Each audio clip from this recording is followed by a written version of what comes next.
नमस्कार दोस्तों, एक बार फिर से स्वागत है आपका दृष्टि आईएएस के पॉलिटी दिस वीक प्रोग्राम में। मैं हूं केवल आपके सामने और आज हम बात करने वाले हैं बीते एक सप्ताह में कुछ ऐसी खबरें जो कि चर्चा में थी और आपके लिए जानना बेहद जरूरी है। तो रायसीना डायलॉग, स्वदेश दर्शन योजना, नरसू अप्पा माली केस, ये तीन वो हैं महत्वपूर्ण खबरें जिन पर आज हम चर्चा करने वाले हैं। तो सबसे पहले हम देखते हैं रायसीना डायलॉग के बारे में। देखिए, एक ऐसी बैठक होती है जिसमें दुनिया के कई देश आते हैं। कहां आते हैं? भारत में आते हैं, दिल्ली में, वहां पे बैठक होती है। रायसीना एक खास क्षेत्र है जहां से भारत का हम देखें तो जो शासन होने के लिए जो ऑफिस है महत्वपूर्ण, वो वहीं पर है। तो ऐसी स्थिति में वहां से एक बैठक आयोजित होती है, वहीं पर होती है और भारत से बाहर के भी कई देश आते हैं, देश के कई प्रतिनिधि आते हैं, विद्वान आते हैं, उद्योगपति आते हैं, महत्वपूर्ण स्कॉलर्स आते हैं और वहां पे बैठ के बहुत सारे मुद्दों पर चर्चा करते हैं और उसमें दुनिया के हित के लिए क्या कुछ बेहतर हो सकता है उस पर बातें होती हैं और हर बार चर्चा के कुछ मुद्दे भी डिसाइड होते हैं। तो ये रायसीना डायलॉग 2025 अभी हाल ही में मार्च के महीने में हुआ। तो क्यों होता है? वैश्विक भू राजनीतिक और भू आर्थिक मुद्दों पर चर्चा करना इसका काम है।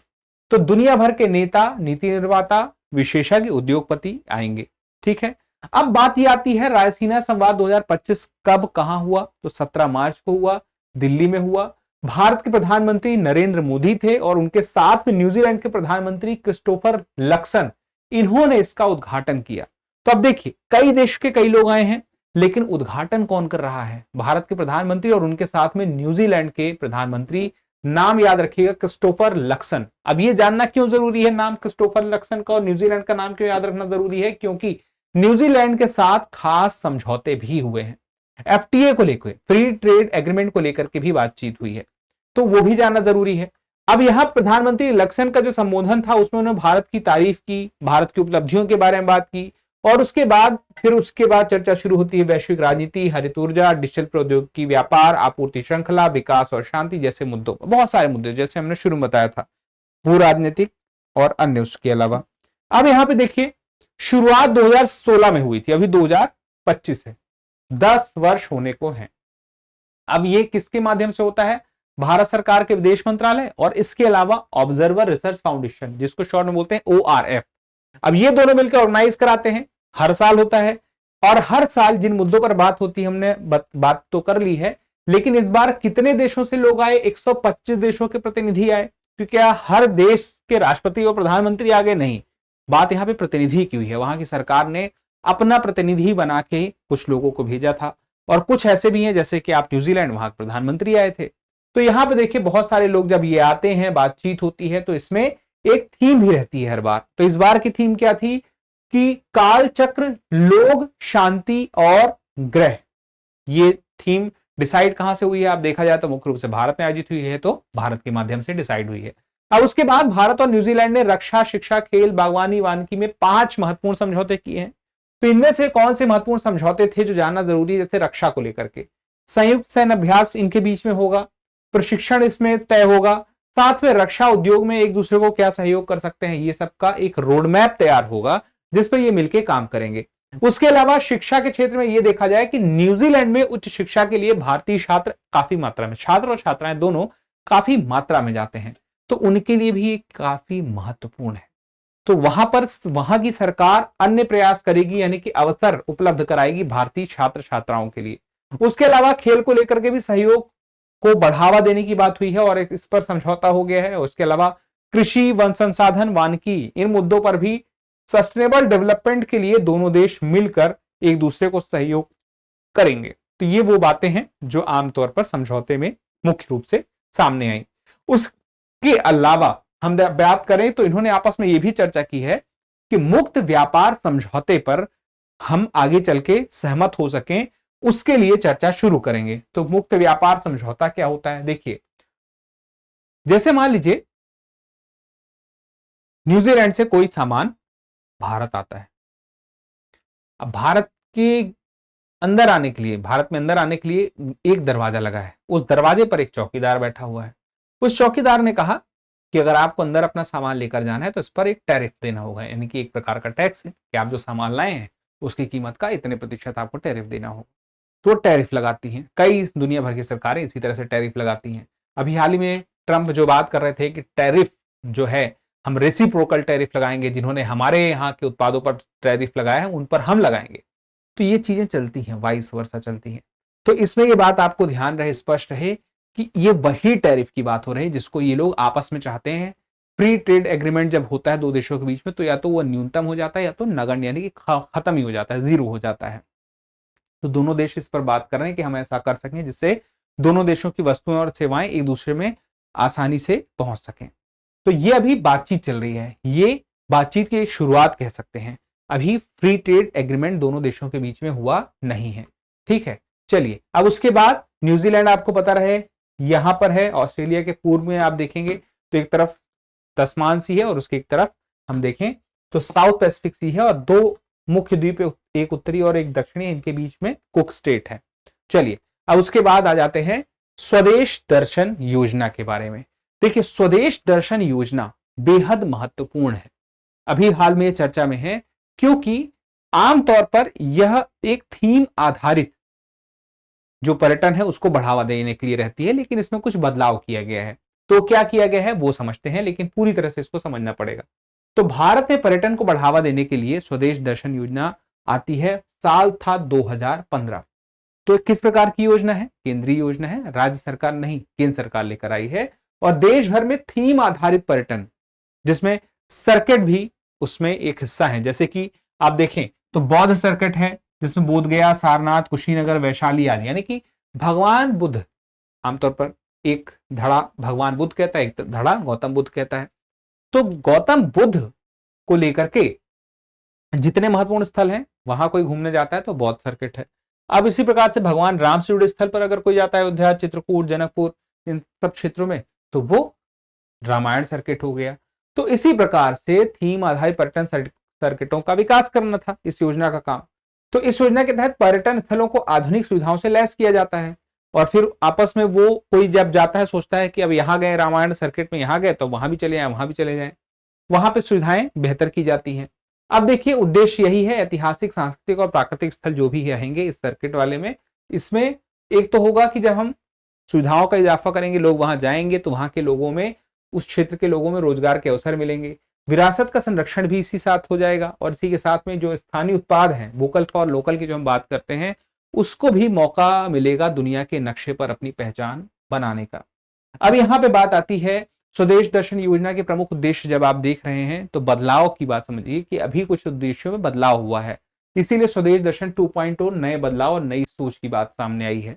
अब इसमें क्या होगा, पहले जो सर्किट आधारित पर्यटन होता था उसमें थोड़ा सा प्रायोरिटी में चेंज किया गया है, हर पर्यटन स्थल को विशेष रूप से विकसित किया जाएगा।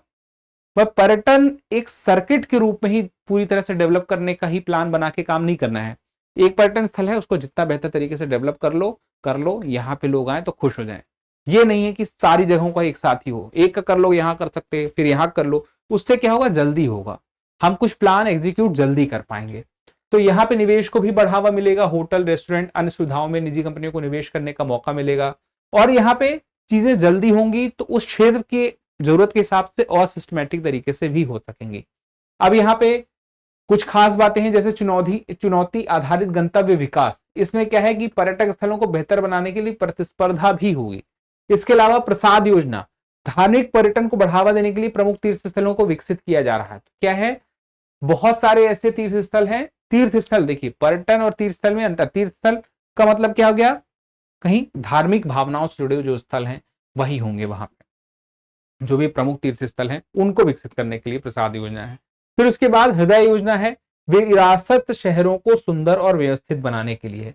जनजाति होम स्टे योजना है, ये ग्रामीण और जनजाति इलाकों में पर्यटकों के लिए है। वहां पर होम स्टे की जो व्यवस्था होती है जिससे उनकी आमदनी हो सकती है, सरकार इसके लिए मदद करती है। तो होम स्टे योजना जनजातियों से संबंधित है, जनजाति इलाकों से संबंधित है। हृदय योजना किससे संबंधित है, जो विरासत शहर है उनको सुंदर व्यवस्थित बनाने के लिए। तो ये अलग अलग हैं कुछ अन्य पर्यटन से संबंधित योजनाएं, ठीक है। अब उसके बाद डिजिटल और तकनीकी सुधार के लिए भी ई वीजा सुविधा पर्यटन के क्षेत्र में लाई गई है। जैसे विदेशी पर्यटक हैं तो आसानी से उनकी वीजा प्रक्रिया पूरी हो सके। इसके अलावा स्वच्छ पर्यटन मोबाइल ऐप भी है। इस ऐप की मदद से क्या होगा, जो भी यात्री है पर्यटन स्थलों पर स्वच्छता से जुड़ी शिकायतें दर्ज कर सकेंगे। तो उस पर्यटन स्थल पर स्वच्छता सुनिश्चित हो सके, इसके लिए पर्यटक को एक ऐप मिली है जिसमें वो शिकायत कर सकते हैं। इसका फायदा जाहिर तौर पर उस क्षेत्र को मिलेगा, उस क्षेत्र के लोगों को मिलेगा, उस क्षेत्र की अर्थव्यवस्था को मिलेगा और एक तरह से देखा जाए तो देश को मिलेगा। अब बात यहां पे आती है बॉम्बे राज्य बनाम नरसू अप्पा माली केस 1951। अब ये क्या बला है, इस बात को समझिए। देखिए, एक ऐसा मामला आया जिसमें एक व्यक्ति ने कहा कि मैं एक से ज्यादा शादी कर लिया हूं, तो इसमें क्या गलत है? अगर मुस्लिमों में एक से ज्यादा शादी करने का चलन है तो मैं भी तो कर सकता हूं, समानता का अधिकार तो होना चाहिए ना। आर्टिकल 14 का उसने रीजन दिया। तो इस पर फिर यह मामला आगे बढ़ता है और समझिए क्या होता है। तो बॉम्बे राज्य बनाम नरसू अप्पा माली केस 1951। मामला क्या था? 1946 में बॉम्बे सरकार ने हिंदू द्विविवाह रोकथाम कानून बनाया था, यानी कि दो विवाह कोई नहीं कर सकता। इसके लिए 1946 में बॉम्बे सरकार ने बनाया था, आजादी के पहले की बात है। देखिए, जिसमें हिंदू पुरुषों के लिए दूसरी शादी को क्या माना गया? अपराध माना गया। दूसरी शादी वो नहीं कर सकते थे। लेकिन महाराष्ट्र के एक व्यक्ति नरसू अप्पा माली, इसने क्या किया? अपने धर्म परंपरा के अनुसार दूसरी शादी कर ली, जबकि कानून क्या बना था कि नहीं कर सकते। हिंदू द्विविवाह रोकथाम कानून था, तो दूसरा नहीं कर सकते थे। तो उन्हें इस कानून के तहत अदालत ने दोषी ठहराया। अब अदालत ने दोषी ठहरा दिया, तो फिर वो क्या कहे? उन्होंने कहा देखिए कि यह कानून संविधान के अनुच्छेद 14 का उल्लंघन करता है। कौन सा कानून? बॉम्बे सरकार ने जो हिंदू द्विविवाह रोकथाम कानून बनाया था। क्यों? उन्होंने ये कहा कि मुस्लिम पुरुषों को तो एक से अधिक विवाह की अनुमति है, कितनी है आपको पता होगा, जबकि हिंदुओं पर प्रतिबंध था। तो उन्होंने कहा कि सभी नागरिकों के लिए कानून समान होना चाहिए, और संविधान में ये बात तो है ही, समानता का अधिकार तो है, तो समान होने चाहिए। तो यहां पे बॉम्बे हाईकोर्ट ने क्या कहा? बॉम्बे हाईकोर्ट में देखिए इस दलील को खारिज किया और कहा कि संविधान के अनुच्छेद 13 के तहत मौलिक अधिकारों की कसौटी पर नहीं परखा जा सकता है पर्सनल लॉस को। और ये पर्सनल लॉस था, मुस्लिम पर्सनल लॉ, उसी प्रकार से अन्य धर्मों से संबंधित लॉ होते हैं।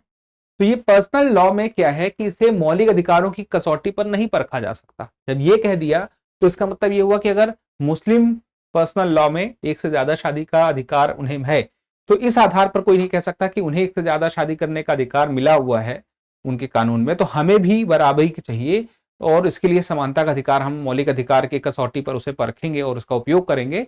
तो ऐसा नहीं हो सकता, ऐसा कह दिया न्यायालय ने। तो हिंदू धर्म के लिए यह कानून संविधान का उल्लंघन नहीं करता है जो मुस्लिमों के लिए बना था। अब यहां पर देखिए, सॉरी, जो यहां पर था द्विविवाह वाला, तो ये संविधान का उल्लंघन नहीं करता है, ऐसा इस कानून के बारे में कहा। क्यों? क्योंकि कहा कि हम कसौटी पर परखेंगे ही नहीं। यहां पर साफ साफ कह दिया है कि हम संविधान के अनुच्छेद 13 के तहत मौलिक अधिकारों की कसौटी पर इस कानून को नहीं परखेंगे, क्योंकि ये पर्सनल कानून है, पर्सनल लॉ को हम नहीं परखेंगे। अब यहां पे देखिए, यहां पर इन्होंने यह भी कह दिया कि जब तक व्यक्तिगत कानून संहिताबद्ध नहीं होते तब तक वे संवैधानिक समीक्षा के दायरे में नहीं है। अगर कोई व्यक्तिगत कानून है तो संवैधानिक समीक्षा में नहीं आ सकता है। लेकिन बाद में आप देखें तो बदलाव हुए। जैसे आप देखें तो 3 तलाक को लेकर के न्यायालय ने यह कहा, समानता की बात की, वहां पे उनके हितों की बात की और 3 तलाक को प्रतिबंध कर दिया महिलाओं के हितों को ध्यान में रखते हुए। तो 3 तलाक प्रतिबंध हुआ। ऐसा नहीं कि मुस्लिम पुरुष तलाक नहीं ले सकते, तलाक अभी भी ले सकते हैं। यूसीसी के मामले में भारत में, अब देखिए यह चर्चा में क्यों है मामला, क्योंकि सभी धर्मों के लिए समान कानून की आवश्यकता है।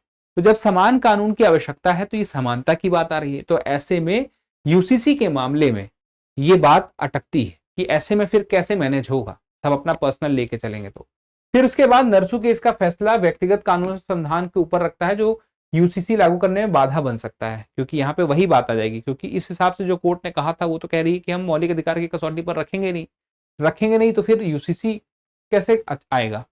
फिर यहाँ पे देखिए लैंगिक समानता और न्याय की मांग की बात की गई। तो 4 शादियां मुस्लिम पुरुष कर सकते हैं, हिंदू पुरुषों पर रोक है, तो ये भेदभाव है।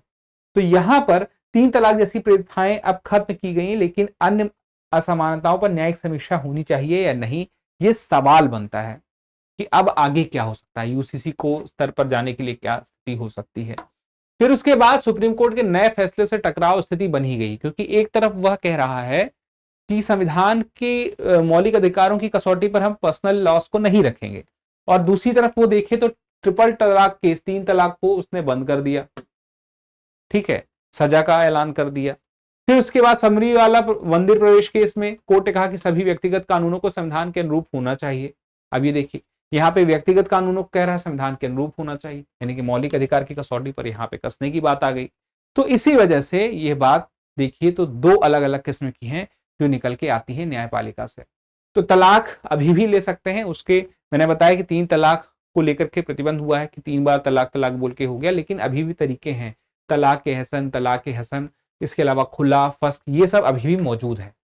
ठीक है, चलिए, तो ये जो हमने खबरें देखी, एक तो आपने देखा बॉम्बे राज्य बनाम नरसुअप्पा माली केस, फिर आपने देखा स्वदेशी दर्शन योजना, फिर उसके बाद आपने देखा कि रायसीना डायलॉग। तो ये वो टॉपिक्स थे जो कि महत्वपूर्ण थे। अब इनसे जुड़े हुए हम कुछ सवाल भी देख लेते हैं। आप इन मुद्दों से जुड़े हुए सवालों के जवाब देने का प्रयास कीजिएगा। एक एक करके मैं आपसे कुछ सवाल पूछता हूं। पहला सवाल, रायसीना डायलॉग 2025 के उद्घाटन समारोह में मुख्य अतिथि किस देश के प्रधानमंत्री थे? Australia, Japan, Germany, New Zealand. तो इसका सही जवाब दीजिए, क्या जवाब होगा? ये सवाल नंबर 1 है आपके लिए। ठीक है, तो पहले नंबर का सवाल क्या है? किस देश के प्रधानमंत्री मुख्य अतिथि थे? फिर दूसरा देखिए, नरसुअप्पा माली केस 1951 का मुख्य मुद्दा क्या था? संपत्ति विवाद, बहुविवाह और व्यक्तिगत कानूनों की संवैधानिकता, कर चोरी या फिर अनुच्छेद 370 का उन्मूलन। यह है सवाल नंबर 2। फिर उसके बाद सवाल नंबर 3 आपके पास आ गया कि स्वदेश दर्शन योजना 2.0 का मुख्य उद्देश्य क्या है? केवल धार्मिक स्थलों का विकास, केवल विदेशी पर्यटकों को आकर्षित करना, सतत और उत्तरदायित्वपूर्ण पर्यटन स्थलों का समग्र विकास, और डी है रेलवे नेटवर्क का विकास। तो इस सवाल का जवाब क्या है? सवाल नंबर 3 है। कमेंट करके तीनों सवालों का जवाब देने का प्रयास कीजिएगा, क्योंकि जब आप जवाब देते हैं तो हमें और बेहतर करने की प्रेरणा मिलती है। अब आगे बढ़ने से पहले एक महत्वपूर्ण जानकारी कि जो भी विद्यार्थी दृष्टि आईएएस के किसी भी सेंटर से ऑफलाइन क्लास के माध्यम से अपनी तैयारी करना चाहते हैं, उनके सामने बहुत सारे अवसर हैं। वो चाहें तो दृष्टि आईएएस के करोल बाग सेंटर से, नोएडा सेक्टर 15 सेंटर से, लखनऊ सेंटर से, प्रयागराज सेंटर से, जयपुर सेंटर से या इंदौर सेंटर से, इनमें से किसी भी सेंटर से अगर वो ऑफलाइन क्लास के माध्यम से अपनी यूपीएससी की तैयारी करना चाहते हैं तो कर सकते हैं। ये विकल्प उनके पास है। आप सेंटर में जाएं, जानकारी लें, अपना एडमिशन सुनिश्चित करें और क्लासेस शुरू करें। इसके अलावा जो भी विद्यार्थी ऑनलाइन कोर्स के बारे में जानना चाहते हैं या इन्हीं सेंटरों के बारे में अतिरिक्त जानकारी चाहते हैं क्लासरूम से संबंधित, तो उनको एक नंबर देता हूं। हमारे स्पेशलिस्ट जो है आपको सही राय दे देंगे। नंबर है 87501 87501। आप इस नंबर पर कॉल करेंगे तो हमारे एक्सपर्ट आपको सही राय दे देंगे। फिलहाल के लिए इतना ही, जल्दी मिलते हैं अगले एपिसोड में। तब तक के लिए स्वस्थ रहें, मस्त रहें, पढ़ते रहें। धन्यवाद। डियर व्यूअर्स, अपने एग्जाम की तैयारी को और बेहतर करने के लिए हमारे चैनल को लाइक, शेयर और सब्सक्राइब करना न भूलें।